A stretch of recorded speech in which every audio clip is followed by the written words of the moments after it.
Two men, two different cities, 6 years apart, but both uttered the same haunting plea that shook the world.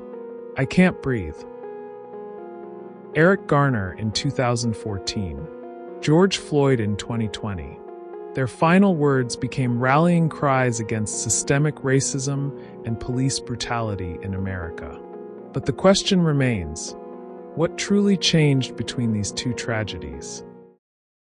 The clues are real. The stories are darker. Step inside the twisted mind of crime. This is Crime Logic Uncovered. It was July 17th, 2014, Staten Island, New York. Eric Garner, a 43-year-old father of 6, was confronted by police for allegedly selling loose cigarettes. An altercation followed. Officer Daniel Pantaleo placed Garner in a chokehold, a maneuver banned by the NYPD. Garner collapsed to the ground, gasping for air. Onlookers filmed as he repeated the words 11 times. I can't breathe. Moments later, Eric Garner was dead. The medical examiner ruled his death a homicide. Yet, in December of that year, a grand jury declined to indict Pantaleo. Civil rights leader Reverend Al Sharpton declared, "How do you explain there's no probable cause when you have a video of a man saying he can't breathe?" Protests erupted across the country. The words "I can't breathe" appeared on signs, t-shirts, and banners. It was a cry for justice, and for many, the spark that pushed Black Lives Matter into the national spotlight. On May 25, 2020, Minneapolis, Minnesota. George Floyd, a 46-year-old black man, was suspected of using a counterfeit $20 bill. Within minutes of police arriving, Floyd was pinned to the ground. Officer Chauvin pressed his knee into Floyd's neck for 9 minutes and 29 seconds. Floyd begged for his life. He called for his mother. And again those words, I can't breathe. Unlike 2014, the world didn't just watch a grainy cell phone clip circulate on social media. By 2020, smartphones, live streams, and viral platforms meant George Floyd's death was broadcast across the globe in real time. Millions witnessed it, unfiltered, undeniable. Between Eric Garner and George Floyd, America was forced to confront the same painful reality. Police brutality was not isolated. It was systemic. Both were unarmed black men accused of minor, nonviolent offenses. Both died under restraint, pleading they couldn't breathe. Both deaths were captured on video and sparked mass protests. In Garner's case, no officer faced criminal conviction.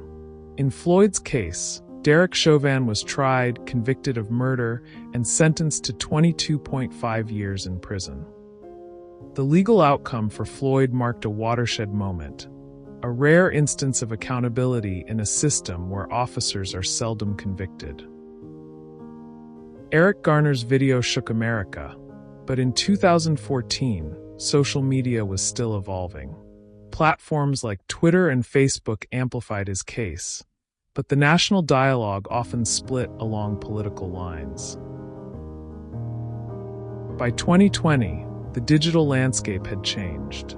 George Floyd's death was live-streamed into living rooms, smartphones, and feeds worldwide. The video transcended borders.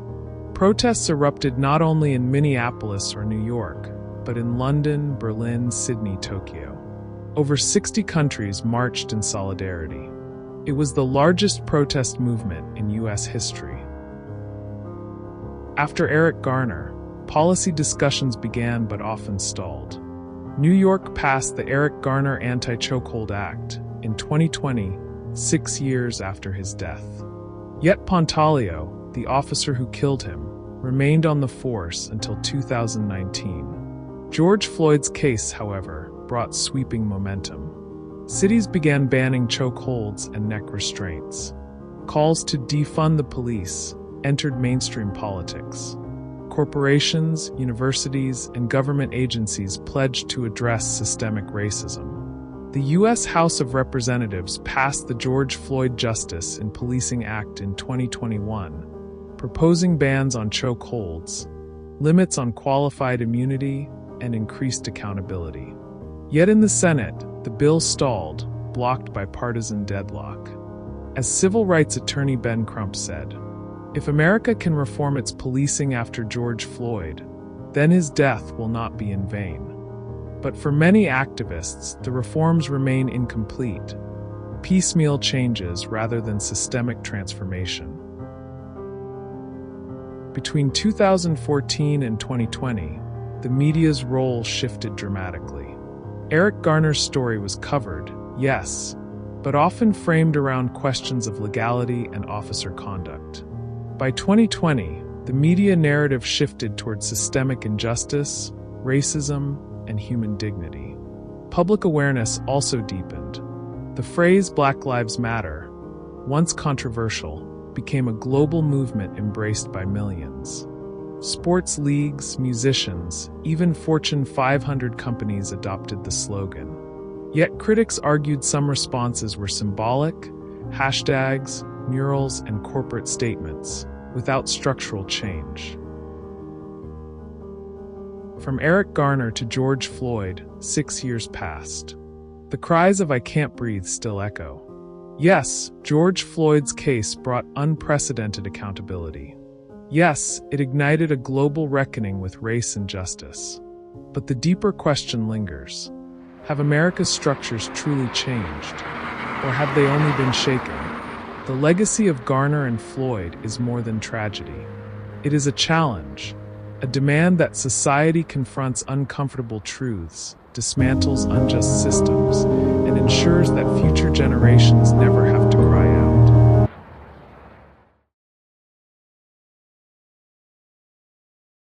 If you enjoyed watching this thrilling crime story, don't forget to hit the like button and subscribe for more videos.